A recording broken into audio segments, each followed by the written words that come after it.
A very good morning to all the participants of this webinar being conducted by DT-RTI Lucknow. For the benefit of all those who are in the jurisdiction of DT-RTI Lucknow, that is UP East, UP West and Patna regions, we are doing regular webinars, one in the morning and one in the afternoon, and it is a pleasure to address you all. Right now we are doing chapter 6A and we are at section 80EE.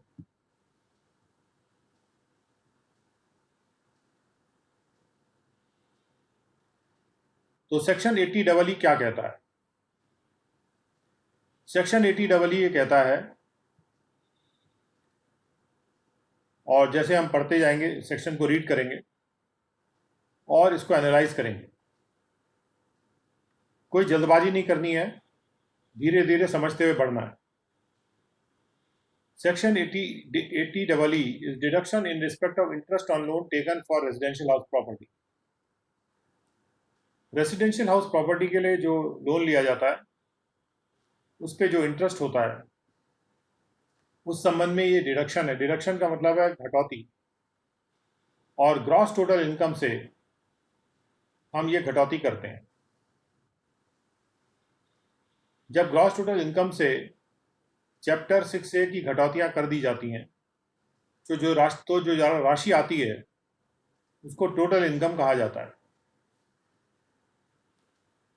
80EE says that in computing the total income of an assessee being an individual, deducted in accordance with and subject to the provisions of this section, interest payable on loan taken by him from any financial institution for the purpose of acquisition of a residential house property, residential property. किसी भी SSC की income को compute करने के लिए, जो कि एक इंडिविजुअल है, एक घटौती की जाएगी इस सेक्शन के प्रावधानों के अनुसार, और इस सेक्शन के प्रावधानों के अधीन एक घटौती की जाएगी, एक डिडक्शन किया जाएगा. किस बात का डिडक्शन? जो भी लोन लिया गया है उस व्यक्ति के द्वारा, उस पर्सन के द्वारा या उस इंडिविजुअल के द्वारा रादर, किसी भी फाइनेंशियल इंस्टीट्यूशन से जो लोन लिया गया है रेजिडेंशियल हाउस प्रॉपर्टी के एक्विजिशन के लिए, और उस पर जो भी इंटरेस्ट पेएबल है, पेएबल यानी पे अगर नहीं भी हुआ है तो जो इंटरेस्ट पेएबल है उस लोन पे, उस संबंध में ये डिडक्शन अवेलेबल है. The deduction under subsection 1 shall not exceed 50,000 rupees. और ये जो डिडक्शन दिया जा रहा है ये 50,000 रुपये से ज़्यादा का नहीं होगा. और and shall be allowed in computing the total income of the individual for the assessment year beginning on first day of 2017 and subsequent assessment year. इसे 17-18 असेसमेंट ईयर और उसके बाद के असेसमेंट ईयर के लिए अलाउ किया जाएगा टोटल इनकम को कंप्यूट करने के लिए, या टोटल इनकम को कंप्यूट करने में. तो टोटल इनकम जो हम कंप्यूट कर रहे हैं तो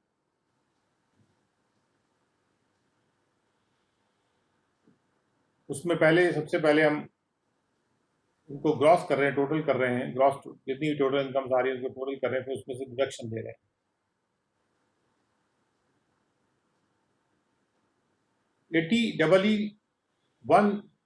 जो 80EE सेक्शन, इसका मतलब एक इंडिविजुअल के लिए है, ये किसी और पर्सन के लिए नहीं. The deduction under subsection 1 shall be subject to the following conditions. और डिडक्शंस निम्नलिखित शर्तों पे दिया जाएगा. पहली शर्त यह है कि लोन जो सैंक्शन किया गया था वो लोन 16-17 के बीच में सैंक्शन किया गया था, यानी एक पर्टिकुलर असेसमेंट ईयर के पर्पज से ये प्रावधान लाया गया था. जो लोन 16-17 में सैंक्शन हुए हैं ये प्रावधान केवल उनके लिए था.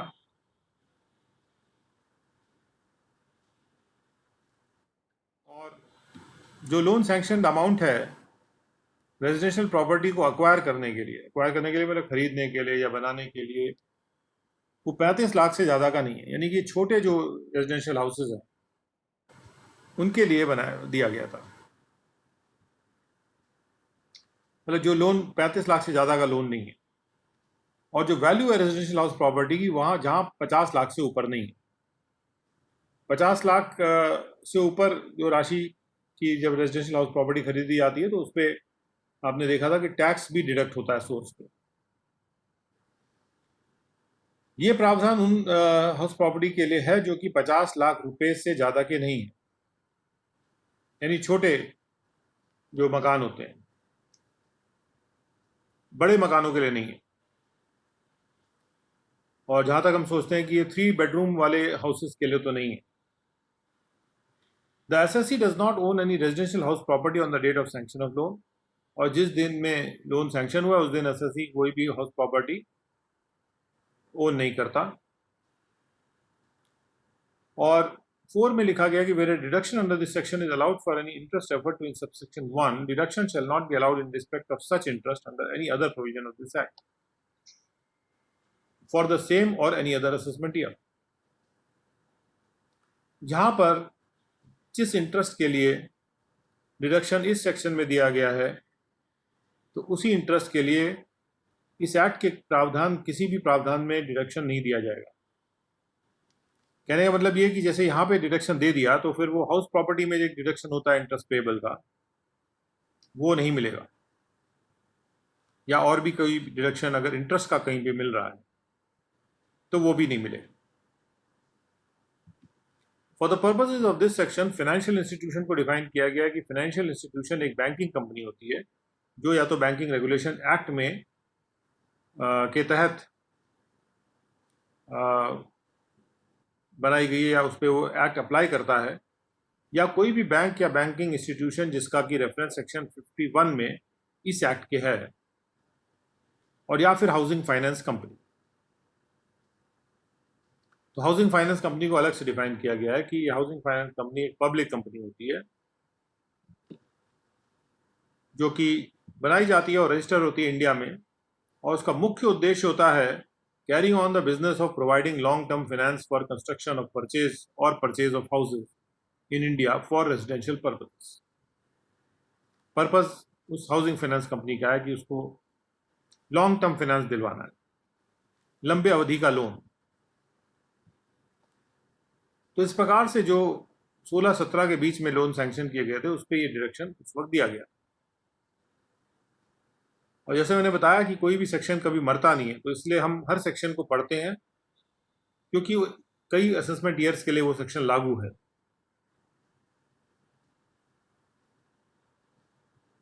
इसके बाद हम आते हैं 80EE।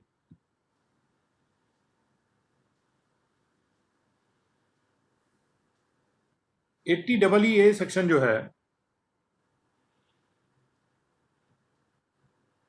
ये इंट्रोड्यूस किया जा रहा है 1/4/2020 से। 80EB 80EE, तो ये नए सेक्शंस हैं, इसलिए इन पे खास तौर पे ध्यान देने की जरूरत है क्योंकि नए सेक्शन जब कभी आते हैं तो उनको ठीक से समझना बहुत जरूरी है सभी लोगों के लिए, चाहे वो एग्जाम दे रहे हो चाहे ना दे रहे हो। 80EE कहता है कि deduction in respect of interest on loan taken for certain house property. अब इस हेडिंग पर मत जाइए, वो heading is never the section में जो लिखा है हेडिंग में हो सकता है कुछ और चीज लिखी हो कई बार। In computing the total income of an assessee being an individual not eligible to claim deduction under section 80EE, एक ऐसा इंडिविजुअल जो कि 80EE में क्लेम करने के लिए एलिजिबल नहीं है, किसी भी वजह से हो सकता है ये एलिजिबल ना हो, या तो 16-17 में उसका लोन नहीं हुआ है, और अगर वो 80EE के लिए एलिजिबल है तो 80EE उस पर नहीं लग रहा है, ये भी इस भाषा से क्लियर हो रहा है। There shall be deducted in accordance with and subject to the provisions of this section interest payable on loan taken। जो भी इंटरेस्ट पेबल होगा लोन जो लिया जाता है from any financial institution residential house property के एक्विजिशन के लिए, यानी रेजिडेंशियल हाउस प्रॉपर्टी को खरीदने के लिए या नया बनाने के लिए जो भी लोन लिया जाता है उस पर जो इंटरेस्ट पेएबल है वर्चुअली सिमिलर है TEE से। फर्क क्या है वो आगे देखा जाता है। The deduction under subsection 1 shall not exceed 1,50,000 rupees. अब इस सेक्शन में जो डिडक्शन है ये ज्यादा का दिया जा रहा है। वहां पे 80EE में 50,000 तक का डिडक्शन था, यहाँ पे जो डिडक्शन दिया जा रहा है ये 1,50,000 तक का डिडक्शन है। And shall be allowed in computing the total income of the individual for the spend year beginning on first day of April 2020 and subsequent years. और ये 20-21 असेसमेंट ईयर और उसके बाद के ईयर्स के लिए लागू है, क्योंकि इंटरेस्ट तो जो है लोन पे हर साल देना पड़ेगा और हर साल जो इंटरेस्ट पे लोन पे इंटरेस्ट देना पड़ेगा उसको यहाँ पे क्लेम किया जा सकता है, अलाउ किया जा सकता है। 1.5 लाख की लिमिट है। The deduction under subsection 1 shall be subject to the following condition. और कंडीशंस क्या है कि लोन का सैंक्शन 19-20 के बीच में होना चाहिए,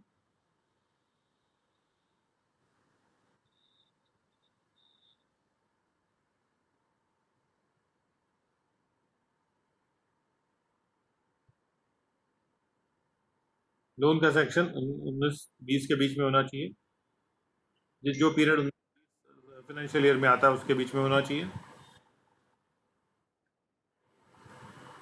और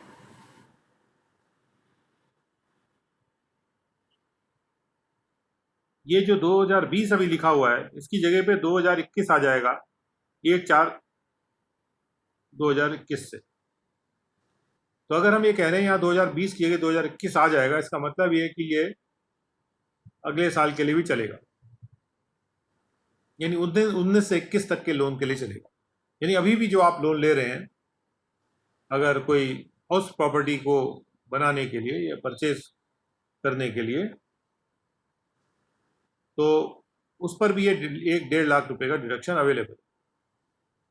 बस ये कि स्टैम्प ड्यूटी वैल्यू जो है उस रेजिडेंशियल हाउस प्रॉपर्टी की वो 45 लाख से ऊपर नहीं होनी चाहिए। और असेसी के पास कोई और रेजिडेंशियल हाउस प्रॉपर्टी नहीं होनी चाहिए सैंक्शन जब लोन होता है उस डेट पे।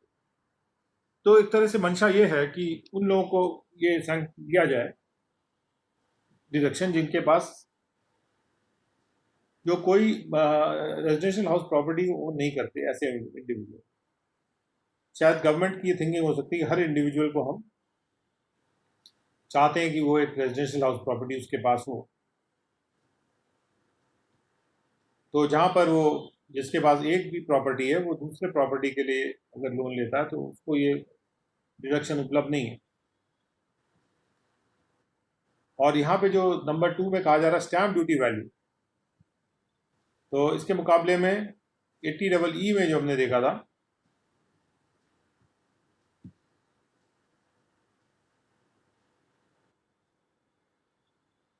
में स्टैम्प ड्यूटी वैल्यू की जगह पे केवल वैल्यू लिखा था। तो कभी कभी ऐसा होता है कि वैल्यू वर्ड थोड़ा कंफ्यूजिंग हो जाता है, तो शायद इसको और क्लैरिफाई करने के लिए स्टैम्प ड्यूटी वैल्यू शब्द का प्रयोग कर दिया गया है।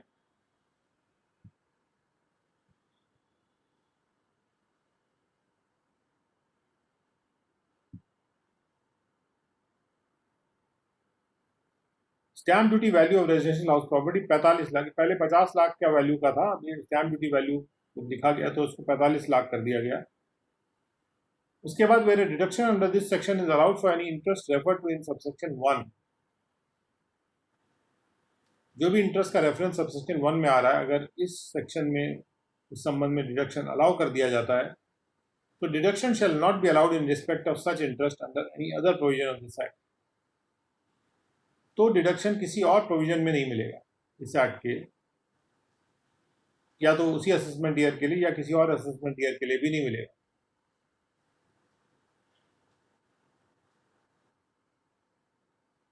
And for the purposes of this section financial institution को वैसे ही डिफाइन किया गया जैसे कि 80EE में किया गया था, यानी जो बैंकिंग रेगुलेशन एक्ट में इस तरह से बैंकिंग कंपनी को डिफाइन किया जा रहा है, और या फिर हाउसिंग फाइनेंस कंपनी।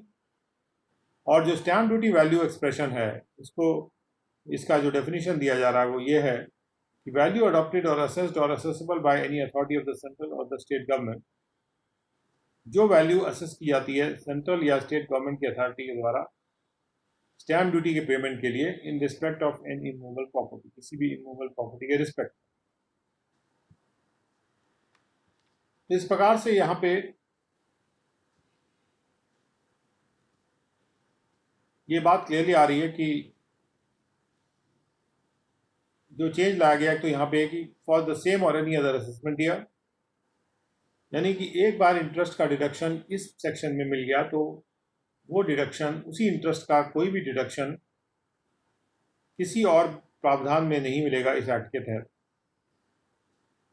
तो जिन लोगों ने इस हाउस प्रॉपर्टी के प्रावधान में जो डिडक्शन क्लेम कर रहे हैं, एनी अदर प्रोविजन का मतलब कि जो जहां भी कोई प्रोविजन है तो वो हाउस प्रॉपर्टी के प्रावधान में भी वहां नहीं मिलेगा। हालांकि वहां की लिमिट 2 लाख की है, हो सकता है कि कोई लोग वहां 2 लाख की लिमिट वाला डिडक्शन क्लेम करने के पक्ष में होंगे। तो प्रॉब्ली ये जो 1.5 लाख यहाँ लिखा हुआ है इसको 2 लाख कर दिया जाना चाहिए, और या अगर 80AA को इनकरेज करना है तो उसको यहाँ पे 2.5 लाख भी किया जा सकता है।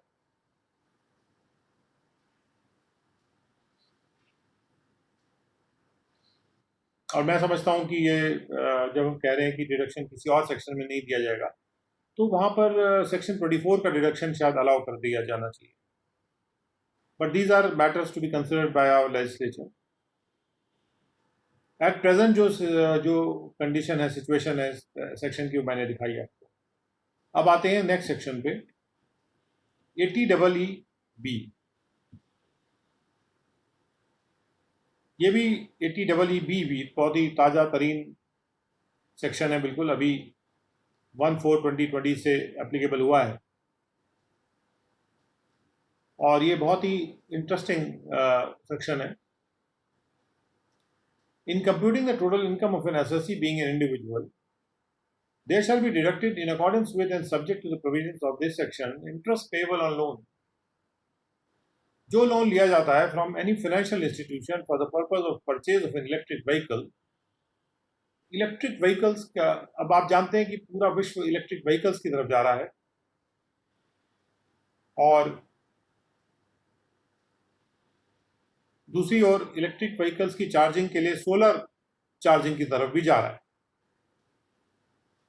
यहाँ पे इलेक्ट्रिक व्हीकल को एनकरेज करने के लिए ये प्रावधान दिया गया है कि जो भी लोन लेता है इलेक्ट्रिक व्हीकल खरीदने के लिए उसको एक डिडक्शन मिलेगा, और वो डिडक्शन 1,50,000 तक का हो सकता है, and shall be allowed in computing the total income of the individual for the assessment year beginning on the first day of April 2020 and subsequent years। 2021 assessment year onwards ये मिल रहा है।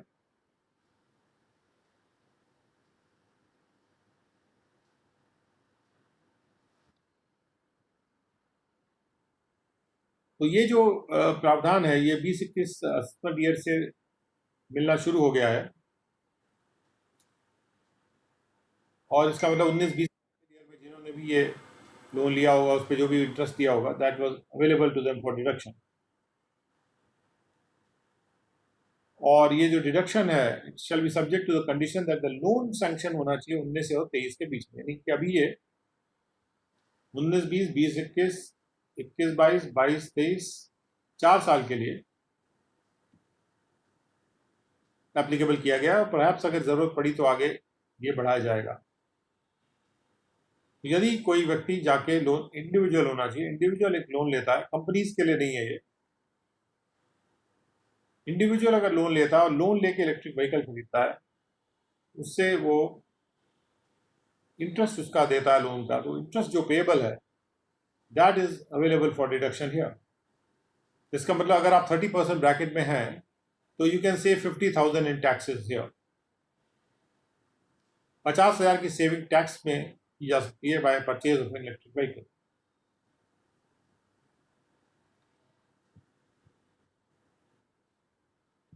अब सबसेक्शन 4 है, where a deduction under this section is allowed for any interest referred to in subsection 1. एक बार subsection 1 में deduction दे दिया गया तो उसी इंटरेस्ट का डिडक्शन किसी और प्रावधान में इस एक्ट के नहीं दिया जाएगा। और उसके बाद है, for the purpose of this section, electric vehicle means a vehicle which is powered exclusively by an electric motor. Electric vehicle को डिफाइन किया जा रहा है, इलेक्ट्रिक वाहन वो वाहन है जो कि जिसको पावर मिलती है केवल इलेक्ट्रिक मोटर से, whose traction energy is supplied exclusively by the traction battery, और उस मोटर के चलने के लिए जो एनर्जी प्रोवाइड होती है वो बैटरी से प्रोवाइड होती है जो कि उस व्हीकल में इंस्टॉल्ड है। और इलेक्ट्रिक व्हीकल में आजकल उसके बॉटम पे बैटरीज बिछी होती है। And has such electric regenerative braking system. और दूसरा इंपॉर्टेंट कंडीशन ये है कि उस इलेक्ट्रिक व्हीकल में ऐसा इलेक्ट्रिक रीजनरेटिव ब्रेकिंग सिस्टम होना चाहिए, इसका जो ब्रेकिंग सिस्टम है, ब्रेक लगाने का सिस्टम, उससे भी इलेक्ट्रिसिटी जनरेट होनी चाहिए। क्योंकि गाड़ी को ब्रेक लगाने का मतलब कि आप जोर लगा रहे हो गाड़ी को रोकने के लिए, उसमें भी फोर्स लगता है। तो जब गाड़ी को रोकने का फोर्स लगता है तो उससे उस एनर्जी को आप पूरी एनर्जी वेस्ट ना चली जाए, तो इसलिए उसका इस्तेमाल किया जाता है for the purpose of generating electricity. तो जिस हद तक इलेक्ट्रिसिटी ब्रेकिंग सिस्टम से जनरेट होती है उस हद तक आपका जो बैटरी का यूसेज है वो रिड्यूस हो जाता है गाड़ी को चलाने के लिए, या बैटरी की एफिशिएंसी बढ़ जाती है। यानी आप ज़्यादा किलोमीटर फिर चल सकते हैं अगर आपकी गाड़ी में इलेक्ट्रिक रीजनरेटिव ब्रेकिंग सिस्टम लगा हुआ है, which during braking provides for the conversion of vehicle kinetic energy into electric energy. तो ये जो इलेक्ट्रिक रीजनरेटिव ब्रेकिंग सिस्टम है ये क्या करता है कि ब्रेकिंग के दौरान जब आप ब्रेक लगाते हैं तो व्हीकल की जो काइनेटिक एनर्जी है उसको इलेक्ट्रिकल एनर्जी में कन्वर्ट कर देता है, और इलेक्ट्रिकल एनर्जी में कन्वर्ट करने से उसका इस्तेमाल बैटरी को चार्ज करने के लिए कर लिया जाता है। तो जो लोग भी इलेक्ट्रिक व्हीकल को परचेज कर रहे हैं और उनके लिए एनकरेजमेंट है, बिकॉज इस साल से बहुत सारे इलेक्ट्रिक व्हीकल के मॉडल्स इंट्रोड्यूस हो रहे हैं मार्केट में, and we are moving towards so to say going electric with our vehicles from this year, particularly 2021 से। Though last year also there were some a few vehicles.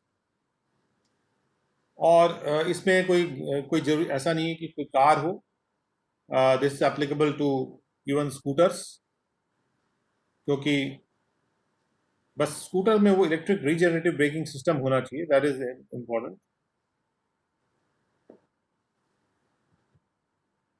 अब financial institution means a banking company to which banking regulation act applies, और any bank और banking institution which is referred to in section 51 of that act. Financial institution शब्द को वैसे define किया जिस तरह से इसको सेक्शन 80 डबल ई में डिफाइन किया गया था, या 80 डबल ई ए में डिफाइन किया गया था, और थोड़ा सा इसमें ऐड भी किया गया है, and includes any deposit taking non banking financial company. ऐसी नॉन बैंकिंग फाइनेंशियल कंपनी भी इसमें शामिल की गई हैं जो कि डिपॉजिट लेती हैं, और a systematically important non-deposit taking non-banking financial company, या कोई ऐसी भी important non-deposit taking जो डिपॉजिट नहीं लेती या फिर जो बैंकिंग का भी काम नहीं करती है, ऐसी फाइनेंशियल कंपनी भी हो सकती है, जैसा कि डिफाइन किया गया है क्लॉज ई और क्लॉज जी में, एक्सप्लेनेशन 4 टू सेक्शन 43B में। तो इस तरह की जो फाइनेंशियल कंपनी है non banking non deposit taking 43B section में डिफाइन की गई है। तो वहां से भी अगर आप लोन लेते हैं कोई भी व्हीकल खरीदने के लिए,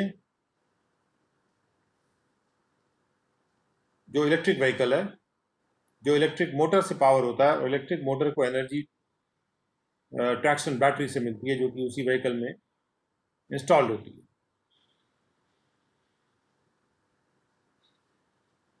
सो सेक्शन 43B का एक्सप्रेशन 4 देखते हैं, उसका ENG।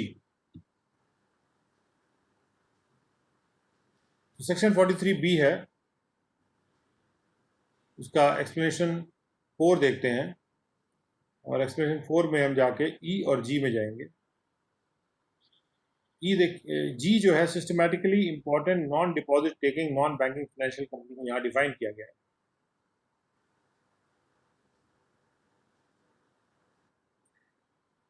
Means a non banking financial company which is not accepting और होल्डिंग पब्लिक डिपॉजिट्स। एक ऐसी नॉन बैंकिंग फाइनेंशियल कंपनी जो कि पब्लिक डिपॉजिट स्वीकार नहीं करती है या होल्ड करके नहीं रखे हैं public deposits, and having total assets of not less than 500 crore rupees, और उसके पास जो कुल एसेट्स हैं वो 500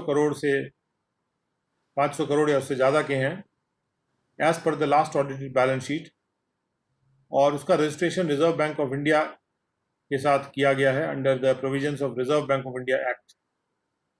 reserve Bank of India act provide करता है इस तरह की non deposit taking non banking financial company के रजिस्ट्रेशन के बारे में,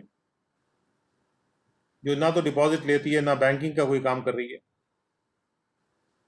तो बेसिकली किसी भी सेक्टर को एनकरेज करने के लिए इस तरह की कंपनीज जो होंगी वो उस सेक्टर से संबंधित लोन देंगी, और ये लोन वो डिपॉजिट पब्लिक से डिपॉजिट लेके नहीं देंगे। तो इसके माध्यम से, और उनका जो इनकम है, so big business houses can be encouraged to form such companies, those who are having more than 500 crores of assets easily, जो कि पर्टिकुलर सेक्टर को एनकरेज करने के लिए बनाए जाए, लोन देंगे तो उससे उसके इंटरेस्ट से उनको फायदा होगा, जो प्रॉफिट होगा। सो इस प्रकार से इसको डिफाइन किया गया। दूसरी तरफ डिफाइन किया गया deposit taking non banking financial. ये एक ऐसी नॉन बैंकिंग फाइनेंशियल कंपनी है जो कि पब्लिक डिपॉजिट एक्सेप्ट करती है, और इसका रजिस्ट्रेशन भी आरबीआई एक्ट के अंतर्गत होता है। आरबीआई एक्ट के तहत दोनों टाइप की deposit taking and deposit not taking, दोनों तरह की एनबीएफसी का होता है नॉन बैंकिंग फाइनेंशियल कंपनी। तो ये डेफिनेशन 43B से इंपोर्ट किया गया है। अब आते हैं ATF।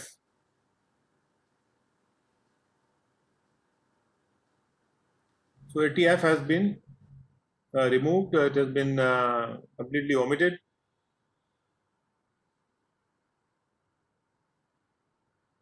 And ATFF has also been omitted because now ATE is in place, and ATG.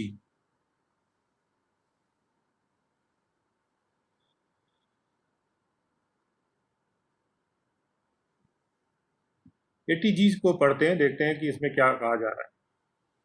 In computing the total income of an assessee, there shall be deducted in accordance with and subject to the provisions of this section. क्या deduction होगा ये आगे लिखा है। Number 1, in a case where the aggregate of the sums specified in subsection 2, subsection 2 में जो भी राशियां स्पेसिफाई की गई हैं, ये सबसेक्शन 2 है जिसमें कि कई सारी राशियां स्पेसिफाई की जा रही हैं, और ये 2(8) तक आ रहा है। तो जहां पर भी जो राशियां स्पेसिफाई की गई सबसेक्शन 2 में, उनका जो एग्रीगेट है उसमें शामिल है एनी सम और sums of the nature specified in सब क्लॉज 1, इन सब क्लॉज, और इन sub clause 3A, 3AA, 3AB, 3AB, इन सब क्लॉजेस में जो जो राशियां हैं,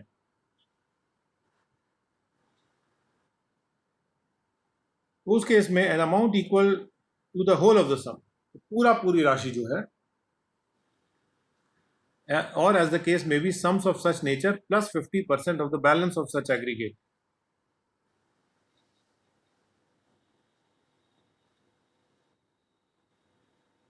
तो जो भी राशियां इन सब क्लॉजेस में स्पेसिफाइड है,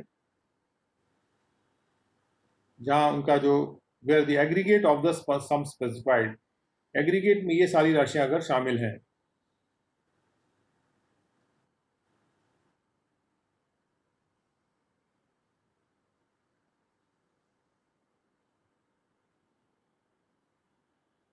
N amount equal to the whole of the sum, जो पूरी की पूरा जो जोड़ है, और एज द केस में be sums of such nature plus 50% of the balance of such aggregate, या जैसा भी नेचर हो या जैसा भी केस हो, सॉरी, इस नेचर के सम्स और प्लस उसके अलावा 50% of the balance of such aggregate, जो ऐसे एग्रीगेट का जो भी बैलेंस है 50% उसका। तो ये 50% की बात क्यों आ रही है, अभी आते हैं, पहले हम पार्ट 2 देख लें। In any other case an amount equal to 50% of the aggregate of the sums specified in subsection 2। तो वही बात आ रही है कि ये पर्टिकुलर क्लॉजेज जहाँ स्पेसिफाइड है उसमें तो पूरी राशि जो है वो डिडक्ट हो जाएगी, और जहाँ पे इनके अलावा भी कुछ सेक्शंस हैं उनकी राशि है तो उसका 50% ही अलाउ होगा।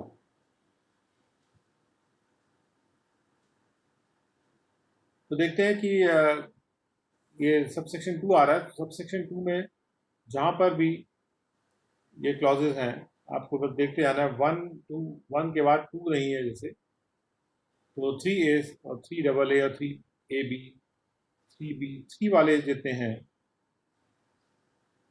3HH 3HJ 3HM तक, और उसके बाद A7 clause 7 of clause A, sub clause 7 of clause A, और उसके बाद क्लॉज सी और in clause D thereof. तो इस प्रकार से ये सारे सेक्शन है। तो लेट अस सी कि सबसे पहले ए है sums paid by the assessee in the previous year as donation to national defence fund.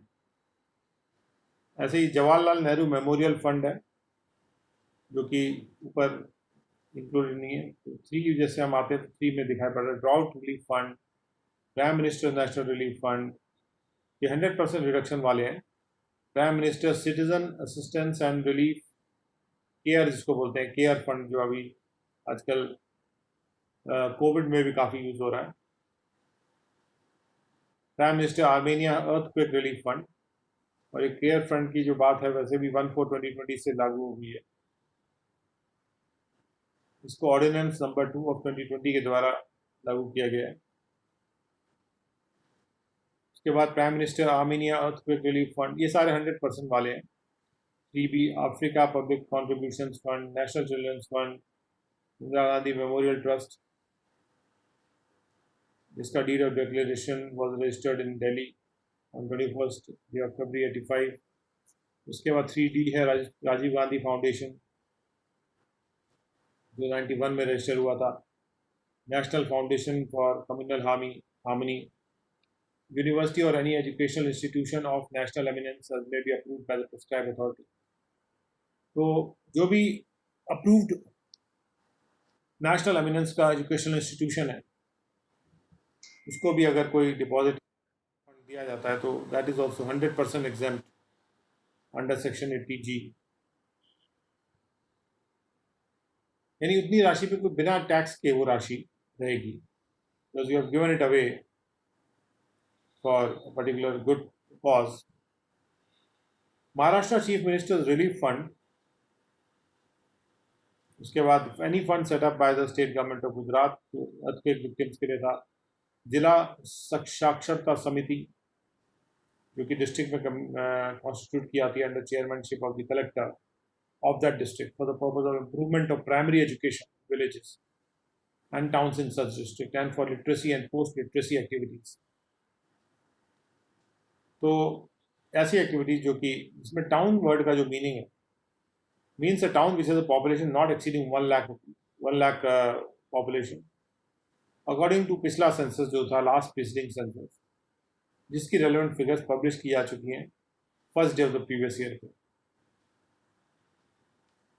तो जिला साक्षरता समिति जो कि कलेक्टर द्वारा के चेयरमैनशिप में होती है, उसको भी कोई फंड दिया जाता है तो 100% एग्जेम्प्ट है। नेशनल ब्लड ट्रांसफ्यूजन काउंसिल और state blood transfusion council which has its sole object, इसका एकमात्र ऑब्जेक्ट है to control supervision regulation and encouragement in India of the services relating to the operation of blood banks and the requirement of the blood banks. यहाँ पे national blood transfusion council को define किया गया है कि वो एक सोसाइटी है, सोसाइटी रजिस्ट्रेशन एक्ट के तहत, और उसमें एक ऑफिसर है जो कि एडिशनल सेक्रेटरी रैंक के बराबर के होंगे, जो एड्स कंट्रोल प्रोजेक्ट को चेयरमैन के रूप में देख रहे हैं। यानी एड्स कंट्रोल प्रोजेक्ट के चेयरमैन को ही नेशनल ब्लड ट्रांसफ्यूजन काउंसिल के लिए नियुक्त किया गया है। और ऐसे ही स्टेट ब्लड ट्रांसफ्यूजन काउंसिल, जो कि सोसाइटी रजिस्ट्रेशन एक्ट में रजिस्टर होती है, और उसमें एक सेक्रेटरी होते हैं गवर्नमेंट ऑफ स्टेट के, जो कि डिपार्टमेंट ऑफ हेल्थ से भी डील कर रहे होते हैं, उसके चेयरमैन के रूप में होते हैं। यानी कि स्टेट काउंसिल की, स्टेट ब्लड ट्रांसफ्यूजन काउंसिल के वो चेयरमैन होते हैं। इसी तरह से नेशनल ब्लड ट्रांसफ्यूजन काउंसिल के जो चेयरमैन होते हैं वो वही होते हैं जो कि एड्स कंट्रोल प्रोजेक्ट से डील कर रहे होते हैं as additional secretary to the government of India.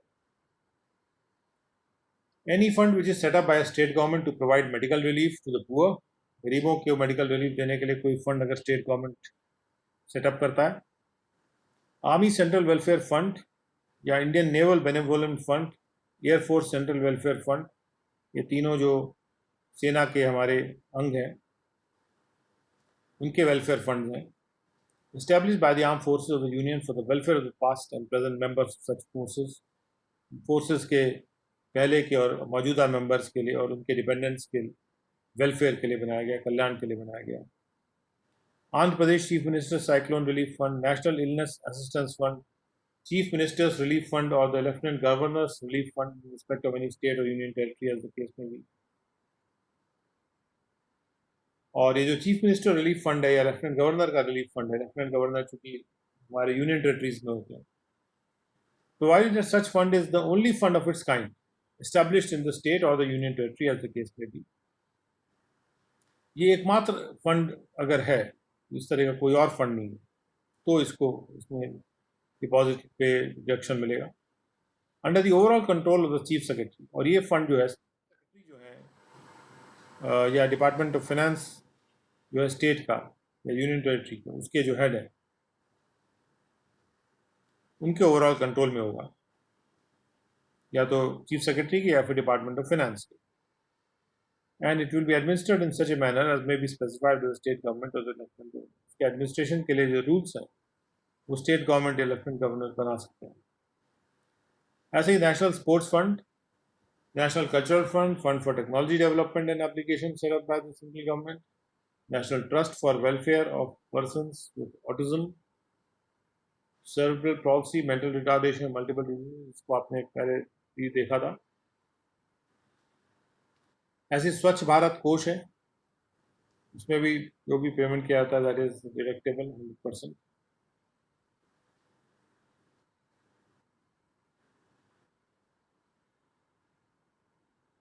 और अगर कोई एसएससी ये फंड जो है कॉर्पोरेट सोशल रिस्पॉन्सिबिलिटी के तहत दे रहा है तो कोई डिडक्शन इसमें नहीं मिलेगा उस एसएससी को, क्योंकि वो कॉर्पोरेट सोशल रिस्पॉन्सिबिलिटी है उसकी।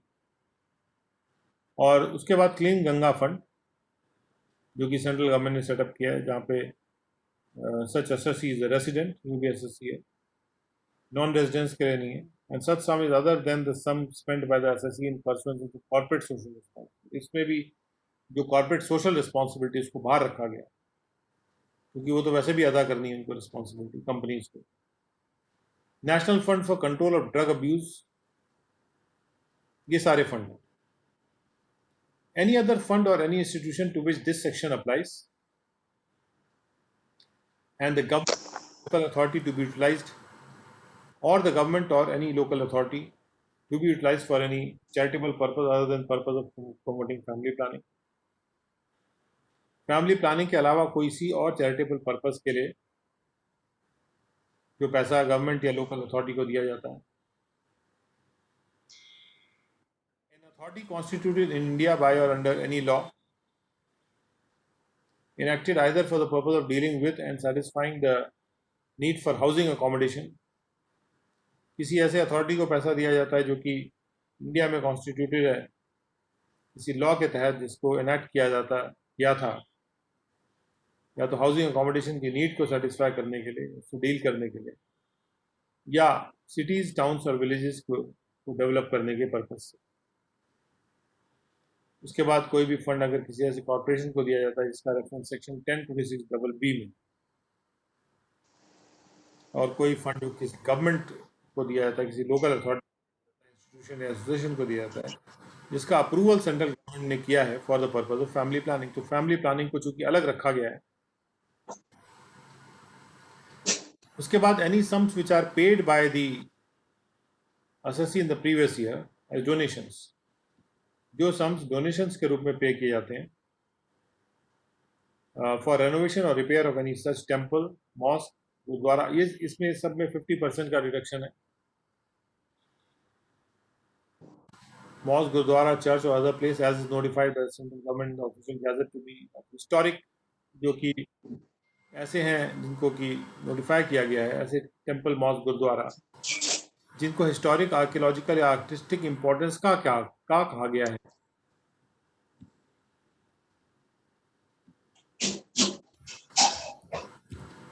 तो ये देखते हुए आपको हमेशा इस बात का ध्यान रखना होगा कि कहाँ पे 50% है, कहाँ 100%। उसके लिए खास तौर पे इस बात का ध्यान रख दीजिएगा कि जो क्लॉज सब क्लॉज 1 है या क्लॉज सब क्लॉज जो 3 से शुरू होते हैं, 3A, 3AA और 3HM तक आते हैं। उसके बाद क्लॉज ए का जो सब क्लॉज 7 है, सब क्लॉज 7 भी आता है। 7 के बाद क्लॉज सी और क्लॉज डी, ये भी इसमें आते हैं 100%। यानी क्लॉज बी, क्लॉज ए के बाद क्लॉज बी आता है, बी जो है इसमें शामिल नहीं है, जैसे हम आपको बता रहे थे अभी, और सी और डी में शामिल। तो क्लॉज सी में कौन से राशियां आती हैं?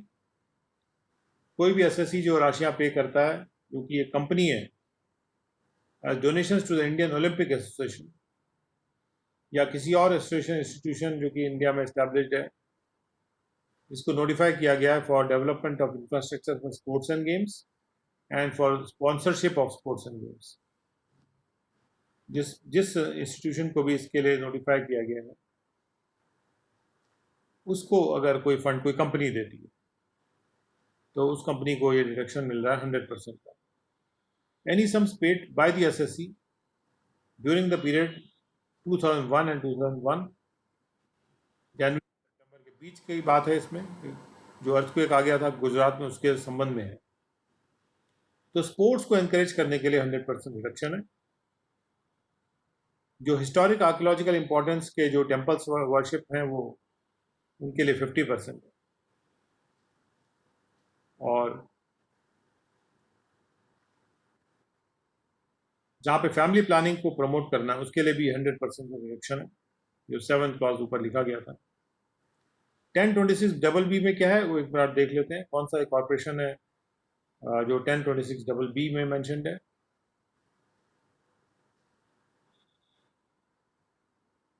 ये सेक्शन 1026 में जाते हैं।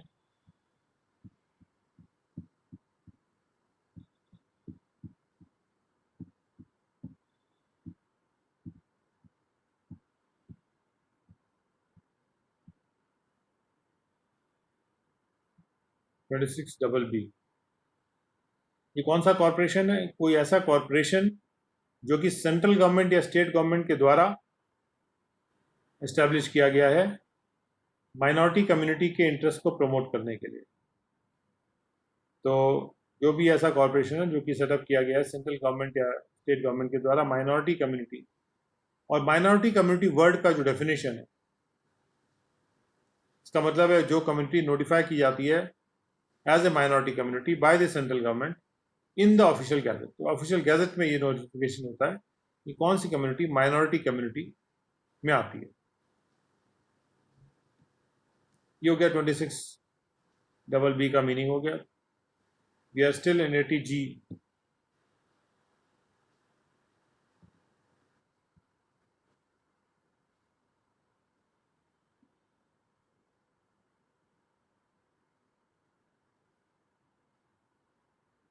अब आते हैं 80G4 पर,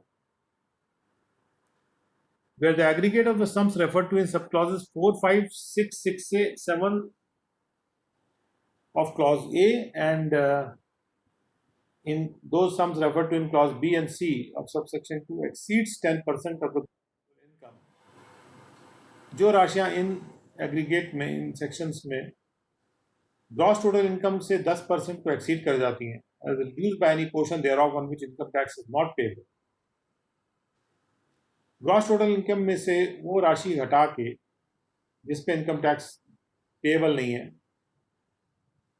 नॉट चार्जेबल वर्ड होना चाहिए, where income tax is not chargeable under any provisions of this act, and by any amount in respect of which assessee is entitled to a deduction under any other provision of this chapter.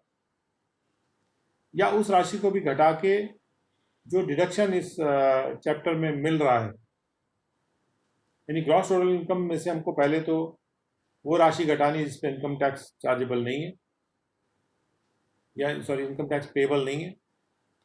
उसके बाद वो राशि घटानी है जिसमें कि जो deduction के रूप में इस चैप्टर के तहत अलाउ कर दिया गया है या इस चैप्टर के तहत एंटाइटल्ड है डिडक्शन के लिए, वो भी घटानी है।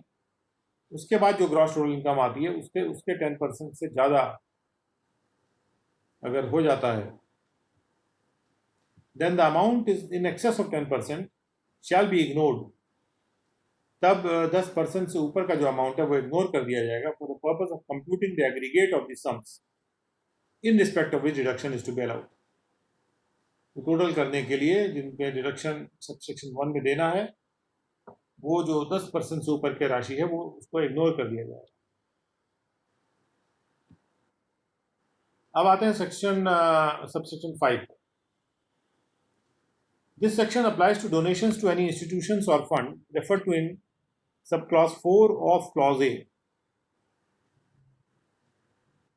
only if it is established in India for a charitable purpose and if it fulfills the following conditions. ये सेक्शन जो है ऐसे फंड को तभी अप्लाई करेगा जिसका रेफरेंस 2A4 में किया गया है। तो let us see first of all 2A4।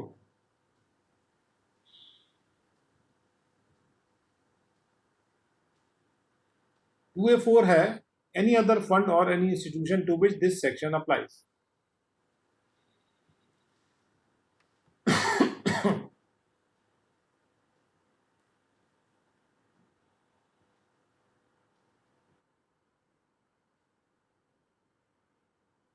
Only if it is established in India, मतलब जो 2A4 है उसका वर्णन चैरिटेबल पर्पस वाले फंड के लिए है, और वो ऐसा चैरिटेबल पर्पस वाला इंस्टीट्यूशन या फंड होना चाहिए जहाँ पर इंस्टीट्यूशन या फंड अगर इनकम डिराइव कर रहा है तो वो इनकम टोटल इनकम में शामिल नहीं होगी। सेक्शन 11 में या और 12 में या फिर सेक्शन 10 के 23AA या 23C के तहत की वजह से कह सकते हैं वो इनकम अगर टोटल इनकम में शामिल नहीं होगी। तो ऐसे ही चैरिटेबल फंड या चैरिटेबल इंस्टीट्यूशन का वर्णन 2A4 में माना जाना चाहिए, यानी 2A4 is for charitable purpose, provided that where an institution fund derives any income being profits and gains of business, अगर बशर्ते कि जहाँ पर वो फंड जो है profits and gains of business कमा रहा है, तो the condition that such income would not be liable to inclusion in total income under the provision of section 11 shall not apply in relation to such income. तो जो condition लगाई गई है कि वो इंक्लूजन उसका टोटल इनकम में नहीं होना चाहिए, वो नहीं अप्लाई करेगी, वो कंडीशन नहीं अप्लाई करेगी ऐसी इनकम के रिस्पेक्ट में इफ द इंस्टीट्यूशन और fund maintains the separate books of accounts, अगर वो उस बिजनेस के लिए separate books of accounts maintain कर रहा है। जो डोनेशंस इंस्टीट्यूशन या फंड को किए जा रहे हैं वो डोनेशंस का इस्तेमाल बिजनेस के लिए नहीं कर रहा है, एंड द इंस्टीट्यूशन और fund issues to a person making the donation a certificate, जो डोनेशन कर रहा है उसको एक सर्टिफिकेट इशू करता है टू द इफेक्ट, यानी जिसका मतलब ये होता है that it maintains separate books of accounts, कि वो जो फंड है अलग से बुक्स ऑफ अकाउंट्स मेंटेन कर रहा है in respect of such business, and that the donations received by it will not be used directly or indirectly for the purpose of such business. और ये बात सर्टिफिकेट में ही मेंशन होनी चाहिए कि जो दान वो रिसीव कर रहा है उसका इस्तेमाल वो बिजनेस के पर्पज से नहीं करेगा, चाहे वो डायरेक्ट हो चाहे इनडायरेक्टली हो। यानी बुक्स सेपरेटली मेंटेन की जाएंगी। जो डोनेशन आ रहा है उसका कोई भी इस्तेमाल बिजनेस पर्पज के लिए अगर नहीं हो रहा है, तभी 80G के तहत जो व्यक्ति उनको डोनेशन दे रहा है उसको कोई बेनिफिट तभी मिल सकता है। और भी कंडीशंस हैं 2A4 के लिए। सो 2A4 के लिए जो अगली कंडीशन है वो ये है कि the instrument under which the institution और द फंड इज कॉन्स्टिट्यूटेड, जिस डॉक्यूमेंट के तहत, जिस रजिस्टर्ड डीड के तहत या जिस डॉक्यूमेंट के तहत जो भी इंस्ट्रूमेंट हो जिसके तहत वो इंस्टीट्यूशन या फंड कॉन्स्टिट्यूट किया गया था, बनाया गया था, और the rules governing the institution और fund do not contain any provision for transfer or application at any time of the whole of or any part of the income. उन रूल्स में कहीं ये नहीं है कोई प्रोविजन की ट्रांसफर कर दिया जाएगा या एप्लीकेशन कर दिया जाएगा, इस्तेमाल कर लिया जाएगा किसी भी वक्त पूरे इनकम का या पार्ट ऑफ द इनकम या एसेट्स का इंस्टीट्यूशन के for any purpose other than A charitable purpose. यानी जो भी इंस्ट्रूमेंट जिसके तहत वो फंड बना है उस इंस्टीट्यूशन उस इंस्ट्रूमेंट में या उस फंड या इंस्टीट्यूशन के रूल्स में कहीं ये नहीं होना चाहिए कि वो फंड या इंस्टीट्यूशन अपने एसेट्स का या इनकम का थोड़ा भी इस्तेमाल किसी पर्पस के लिए कर सकता हो जो कि चैरिटेबल ना हो। तो इंस्ट्रूमेंट इज वेरी इंपॉर्टेंट जिससे वो बना है। Instrument the institution fund is not express to be for the benefit of any particular religious community और कास्ट। इस लाइन का अर्थ ये है कि वो जो इंस्टीट्यूशन या फंड है उसके बारे वो खुद नहीं कहता। नॉट एक्सप्रेस टू बी का मतलब ये कि वो ये खुद नहीं कहता कहीं भी किसी भी कागज में अपने या किसी इंस्ट्रूमेंट में कि वो एक खास रिलीजियस कम्युनिटी के लिए या खास कास्ट के लिए बना है, उन्हीं के कल्याण के लिए है। एक खास रिलीजियस कम्युनिटी खास कास्ट के कल्याण के लिए है, ऐसा नहीं कहता। The institution of fund maintains regular accounts of its receipts and expenditure, और वो अपने receipts और expenditure का regular account maintain करता है। और अगली कंडीशन ये है कि the institution of fund is either constituted as a public charitable trust or it is registered under the Society Registration Act। या तो इसको पब्लिक चैरिटेबल ट्रस्ट के रूप में बनाया गया या इसको सोसाइटी रजिस्ट्रेशन एक्ट में रजिस्टर किया गया है या किसी भी और लॉ के तहत किया गया है जो इंडिया में फोर्स में है, या वो कंपनी है सेक्शन 25 में पब्लिक कंपनी की डेफिनेशन है, या वो एक यूनिवर्सिटी है जिसको कि लॉ के द्वारा इस्टेब्लिश किया गया है, या वो कोई एजुकेशनल इंस्टीट्यूशन है जिसको मान्यता प्राप्त है, रिकग्निशन यानी मान्यता, रिकग्नाइज बाय द गवर्नमेंट और by university establish by law. कोई भी एजुकेशनल इंस्टीट्यूशन जिसको कोई यूनिवर्सिटी रिकग्नाइज कर रही है या गवर्नमेंट रिकग्नाइज कर रही है, या वो एफिलिएटेड है टू एनी किसी यूनिवर्सिटी से जुड़ा ही हुआ है जो लॉ के द्वारा एस्टैब्लिश्ड है, और it is an institution financed wholly और in part by the government, या उसका अगर पार्ट फाइनेंसिंग भी गवर्नमेंट करती है या कोई भी लोकल अथॉरिटी उसकी पार्ट फाइनेंसिंग भी करती है, तो ऐसा इंस्टीट्यूशन इनमें से कोई होना चाहिए, क्योंकि यहाँ पे आइदर और वर्ड का प्रयोग किया गया।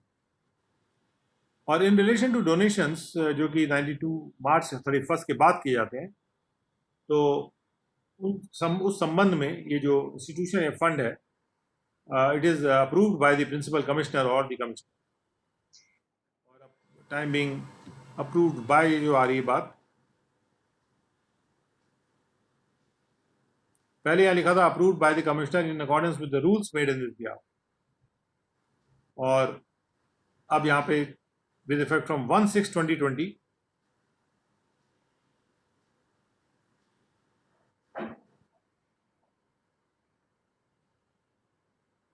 ये ऐसा कर दिया गया approved by the principal commissioner और द कमिश्नर। तो in relation to donations made after 1992, तो यानी कि प्रिंसिपल कमिश्नर या कमिश्नर जो है वो अप्रूव कर सकते हैं 80G सेक्शन के तहत इंस्टीट्यूशन या fund.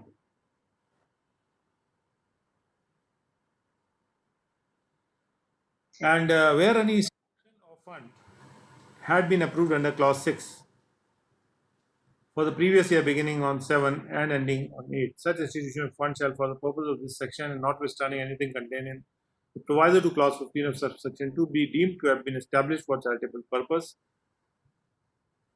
for 8-9 and approved under sub clause 6 for the previous year beginning 8 and ending on 9। और ये 8 और 9 के लिए ये प्रावधान किया गया था कि जो एक बार जिस इंस्टीट्यूशन या फंड को अप्रूव कर दिया गया रहा है, भले ही 215 में कुछ भी लिखा गया हो, तो वो ये मान लिया जाएगा कि वो एस्टैब्लिश हुआ था चैरिटेबल पर्पस के लिए। तो यहाँ पर जो शब्द आ रहे हैं अप्रूव बाय प्रिंसिपल कमिश्नर और कमिश्नर, जो जहाँ पे पहले लिखा था approve by the commissioner in accordance with the rules, तो पहले रूल्स इसके लिए बने होंगे और उसके तहत ये अप्रूवल होता था। अब ये जो है इसके लिए रूल्स की आवश्यकता नहीं, क्योंकि सारी कंडीशंस तो सेक्शन में ही लिखी गई हैं। तो इसलिए यहीं पर इसको इतना ही सिंप्लीफाई करने के लिए कर दिया गया approved by the principal commissioner और द कमिश्नर। और इसके लिए ज्यूरिसडिक्शनल कमिश्नर होते हैं जो कि एग्जामिशन का कार्य देखते हैं। अब आते हैं नेक्स्ट कंडीशन जो है, जैसे जो चैरिटेबल पर्पस के लिए जो इंस्टीट्यूट्स हैं उनको जो डिडक्शन मिल रहा है उसके लिए उनको जो 80G का सर्टिफिकेशन मिलता है जिसको वो जो डोनेशन लेते हैं उसको वो डिडक्टेबल है। अगली कंडीशन ये है कि 8 में, और ये जो कंडीशन है इसको अभी 1/6/2020 से लागू किया गया है, तो इसलिए ये भी इम्पोर्टेंट हो जाती है। तो फिनेंस एक्ट है, एक्ट नंबर 12 ऑफ 2020, उसके द्वारा ये पर्टिकुलर क्लॉज 8 लाया गया है, 8-9 क्लॉज लाए गए हैं। 8 में कहा गया है कि 8 में कंडीशन ये लगाई जा रही है कि इंस्टीट्यूशन और fund prepare such statement for such period as may prescribe, वो एक स्टेटमेंट बनाएगा and deliver a cost to be deliver to the prescribe income tax authority. उस स्टेटमेंट को वो प्रिस्क्राइब इनकम टैक्स अथॉरिटी को देगा। 1/6/2020 से ये लागू हो गई है कि वो प्रिस्क्राइब इनकम टैक्स अथॉरिटी को स्टेटमेंट बना के देगा या उस पर्सन को देगा जो उस अथॉरिटी के द्वारा प्रिस्क्राइब किया गया है, और वो प्रिस्क्राइब फॉर्म में देगा और फॉर्म को वेरीफाई करेगा प्रिस्क्राइब मैनर में और उसमें पर्टिकुलर्स मेंशन करेगा। Provided that the institution or fund may also deliver to the said prescribed authority a correction statement, और जब उसको स्टेटमेंट को करेक्ट करना होगा तो वो करेक्शन स्टेटमेंट भी भरेगा। उसके द्वारा वो रेक्टिफाई कर सकता है किसी भी मिस्टेक को, या फिर वो ऐड डिलीट या अपडेट कर सकता है कोई भी इंफॉर्मेशन जो उसने फर्निश किया था स्टेटमेंट में, जो उसने पहले डिलीवर किया था उसी सबसेक्शन में। और इस प्रकार से ये करेक्शन स्टेटमेंट भी वो प्रिस्क्राइब फॉर्म में और वेरीफाई करके प्रिस्क्राइब मैनर में वो फर्निश करेगा। तो यहाँ पे एक स्टेटमेंट फाइल करने के लिए यहाँ पे एक रूल भी बनाया गया है, तो उसको देखेंगे। लेकिन स्टेटमेंट फर्निश करने की रिक्वायरमेंट 1/6/2020 से है हर चैरिटेबल इंस्टीट्यूशन को।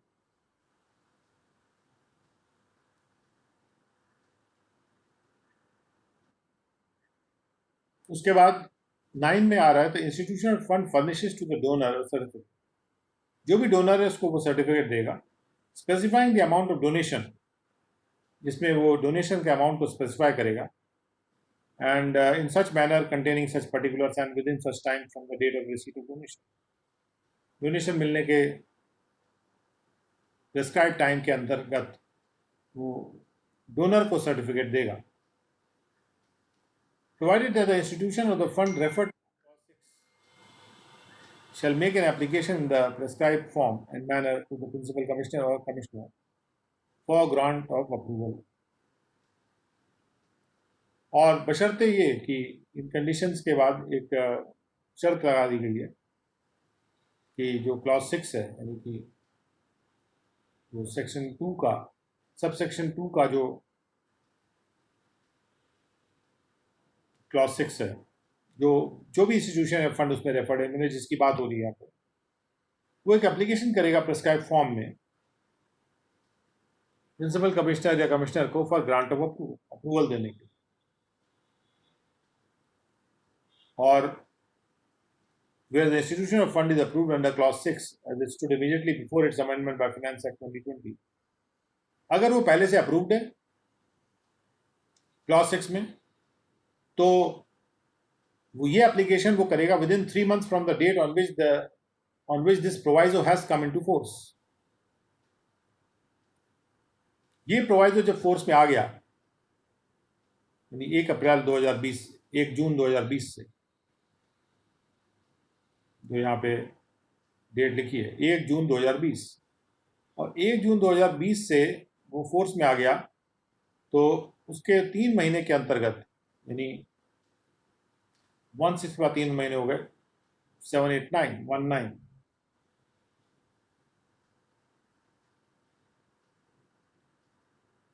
तो 1 सितंबर से पहले उसको एप्लीकेशन करनी है अप्रूवल के लिए। यानी जितने भी 80G के तहत रजिस्टर्ड है अभी आज की तारीख में, जितने भी फंड या इंस्टीट्यूशन 80G सेक्शन में रजिस्टर्ड है, उन सबको एक फ्रेश एप्लीकेशन करनी है अप्रूवल के लिए within 3 months from the date on which this proviso has come into force, and where the institution or fund is approved and the period of such approval is due to expire, और जहां ऐसा case है कि वो approve तो है लेकिन approval expire हो रहा है, तो एक्सपायरी से 6 महीने पहले ही उसको ये एप्लीकेशन करनी है, जिससे उसको एग्जामिन किया जा सके ठीक से। एंड वेयर द इंस्टीट्यूशन और fund has been provisionally approved, और जहां वो प्रोविजनली अप्रूवल मिल चुका है उसको, तो जहां जब वो प्रोविजनल अप्रूवल एक्सपायर होता है उससे 6 महीने पहले, कम से कम 6 महीने पहले, या उसके एक्टिविटीज़ को कमेंस होने से 6 महीने पहले, जो भी घटना पहले हुई हो, उसको ये एप्लीकेशन करना है। And in any other case at least 1 month prior to the commencement of the previous year के शुरू होने से कम 1 महीने पहले, relevant to the assessment year from which, जिस प्रीवियस ईयर से अप्रूवल की रिक्वायरमेंट मांगी जा रही है, अप्रूवल मांगा जा रहा है। तो प्रीवियस ईयर शुरू होगा तो डोनेशन लेने शुरू कर देंगे, और बशर्ते ये कि प्रिंसिपल कमिश्नर या कमिश्नर जब उनको एप्लीकेशन मिलेगी, ये बहुत ही इंपॉर्टेंट प्रावधान, बहुत बड़ा चेंज आया है जो एग्जाम्शन में इस साल से आया है, कि जितने भी 80G के सेक्शन के तहत इंस्टीट्यूशंस हैं, वो सारे के सारे अप्रूवल के लिए एप्लीकेशन करेंगे। और provided further the principal commissioner और commissioner on receipt of an application made under the first proviso, एक बार ये एप्लीकेशन आ जाती है फर्स्ट प्रोवाइजो वाली, तो प्रिंसिपल कमिश्नर या कमिश्नर को क्या करना है, where the application is made under clause 1 of the said proviso, अगर एप्लीकेशन क्लॉज 1 में की गई यानी वो पहले से रजिस्टर्ड है,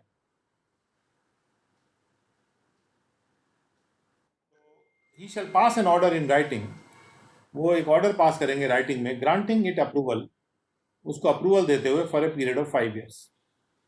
ये मैंडेटरी रिक्वायरमेंट है कि जो ऑलरेडी रजिस्टर्ड हैं वो आए, एप्लीकेशन करें, कोई इंक्वायरी उसमें नहीं होगी, सीधा एक ऑर्डर पास किया जाएगा राइटिंग। कई लोग असल में अपने आप को पहले से रजिस्टर्ड कहते हैं आज की तारीख में, जो रजिस्टर्ड नहीं है या अप्रूव नहीं है, और इसका डेटा भी बहुत वेरीफाइड डेटा इस बात का नहीं मिल पाता है किसी भी पर्सन को जो डोनेशन करने जा रहा है, कि भाई वाकई वो फंड जो है 80G में रजिस्टर्ड है कि नहीं, या 80G में अप्रूव्ड है कि नहीं रादर, और वो बिना जाने डोनेशन दे देता है और उसको क्लेम करता है as a deduction. Assessing officer को भी बहुत क्लैरिटी नहीं रहती कि वो जो डिडक्शन उसको मिलना चाहिए नहीं मिलना चाहिए। हमारा जो इनकम टैक्स बिजनेस एप्लीकेशन है उसमें भी ऑटोमेटिक वेरिफिकेशन नहीं हो पाता है। जब ये एक्सरसाइज हो जाएगी तो उसके बाद डेटा हमारा क्लीन हो जाएगा। तो this is an exercise to get the clean data. Clean data बहुत ही इंपॉर्टेंट चीज है आज की तारीख में। If you have clean data then we can do predictable things. So यहाँ पे कहा जा रहा है कि जहाँ वो ऑलरेडी अप्रूव्ड है, सेकेंड प्रोवाइजो के क्लॉज सब क्लॉज 1 में कहा जा रहा है, या where the application is made under clause 1, the pass an order in writing granting it approval for a period of 5 years, 5 साल के लिए उसको अप्रूवल दे दिया जाएगा. Where the application is made under clause 2 or clause 3 of the said proviso, application clause 2 या clause 3 में अगर की जाती है तो आप देख सकते हैं कि क्लॉज 2 उन इंस्टीट्यूशन फंड के लिए है जिनका अप्रूवल एक्सपायर होने वाला है, और उनको कहा जा रहा है कि 6 महीने पहले ही आप एक्सपायर होने से एप्लीकेशन कर दीजिए. 3 में वो फंड्स इंस्टीट्यूशंस हैं जिनको प्रोविजनली अप्रूव किया गया था, उनका प्रोविजनल अप्रूवल एक्सपायर होने से 6 महीने पहले उनको एप्लीकेशन करनी है, या फिर जो अगर एक्टिविटीज़ उनकी कमेंसमेंट हुई है उससे 6 महीने पहले एप्लीकेशन करनी है, जो भी घटना पहले हुई है. अगर एक्टिविटी पहले शुरू हो गई थी, कमेंस हो गई थी, प्रोविजनल अप्रूवल बाद में मिला है, तो एक्टिविटी जब से कमेंस हुई है, शुरू हुई है, उसके 6 महीने के अंतर्गत कोई एप्लीकेशन करना है एटीजी के अप्रूवल के लिए, जिस केस में प्रोविजनल अप्रूवल मिल चुका है. तो जहाँ 2 और 3 का मैटर है, वहाँ पे ये जो प्रिंसिपल CIT कमिश्नर है, he will call for such documents और इन्फॉर्मेशन फ्रॉम इट. वो डॉक्यूमेंट और इन्फॉर्मेशन मंगा सकते हैं. शैल कॉल फॉर मतलब मंगाएंगे ही, और मेक सच इंक्वायरीज, या ऐसी इंक्वायरी करेंगे जो उनको लगता है जरूरी है, या जो डॉक्यूमेंट्स उनको लगता है जरूरी है, जो सूचना उनको लगता है जरूरी है, in order to satisfy himself, अपने आप को इस बात से संतुष्ट करने के लिए कि जो एक्टिविटीज़ हैं ऐसे इंस्टीट्यूशन या फंड के वो जेन्युइन हैं, और जो कंडीशंस 1 से लेके 5 में ले डाउन थी वो फुलफिल हो रही हैं, ये सेटिस्फाई करेंगे वो. और उसके बाद बी में ये लिखा है कि आफ्टर सेटिस्फाइंग हिमसेल्फ, अपने आप को सेटिस्फाई करने के बाद, about the genuineness of the activities under item A and the fulfilment of all the conditions, अगर वो एक्टिविटीज के जेन्युइननेस से और कंडीशंस के फुलफिलमेंट से सेटिस्फाइड हैं, he shall pass an order in writing granting it approval for a period of 5 years. और अगर वो सेटिस्फाइड नहीं है तो वो एक ऑर्डर पास करेंगे राइटिंग में उस एप्लीकेशन को रिजेक्ट करते हुए, और साथ में उस अप्रूवल को भी कैंसिल करते हुए जो भी पहले उनको मिल रखा था, after affording it a reasonable opportunity of being heard, reasonable opportunity देने के बाद. और जहां पर एप्लीकेशन क्लॉज 4 में की जा रही है जैसे प्रोवाइजो, क्लॉज 4 है एनी अदर केस, जहां क्लॉज 4 में एप्लीकेशन की जा रही है, he shall pass an order in writing granting it approval provisionally for a period of 3 years, और उसको वो 3 साल के लिए अप्रूवल दे देंगे from the assessment year from which the registration is sought, जिस साल से रजिस्ट्रेशन मांगा जा रहा है उस साल से शुरू होते हुए, उस असेसमेंट ईयर से शुरू होते हुए 3 साल के लिए उसको प्रोविजनल दे देंगे. And send a copy of such order to the institution of fund, और एक कॉपी उस ऑर्डर की भेज देंगे उस fund. Provided also that the order under clause 1b of clause 2 and 3 of the first proviso shall be passed in such form and manner. ये order है, इसका ऑर्डर का भी फॉर्म और मैनर प्रिस्क्राइब किया गया है, और ये 3 महीने में पास कर दिया जाएगा before the expiry period of 3 years, 6 months and 1 month respectively. और clause A, clause B under clause 1, sub clause B of clause 2 and clause 3 of first provide, ये 3 जो क्लॉज हैं, इन तीनों में जो रिस्पेक्टिवली 3 महीने, 6 महीने और 1 मंथ में ऑर्डर पास कर दिया जाएगा. जहां इंक्वायरी करनी है तो वहां 6 महीने का टाइम दिया हुआ, calculated from the end of the month, और ये जो टाइम है मंथ्स का, ये उस मंथ के एंड से कैलकुलेट होगा जब एप्लीकेशन रिसीव की गई. Provided also that the approval granted under the second proviso shall apply to an institution or fund where the application is made under clause 1 from the assessment year from which the approval was earlier granted. और जो इसमें ये बात clear कर दी गई है कि approval जो ग्रांट किया जा रहा है वो अप्लाई करेगा उस असेसमेंट ईयर से जब उसको पहले ग्रांट किया गया था अप्रूवल, और अगर क्लॉज 3 में एप्लीकेशन किया जा रहा है तो उस पहले असेसमेंट ईयर से जब वो प्रोविजनली ग्रांट किया गया था, अप्रूव किया गया था, और दूसरे किसी केस में उस असेसमेंट ईयर से जो कि उस फाइनेंशियल ईयर के बाद आता है जिसमें वो एप्लीकेशन की गई। तो this being a very important provision which has been inserted into the Section 80G, we'll continue the discussions on Section 80G in our next session starting 2:15, and therefore we come to the end of this session.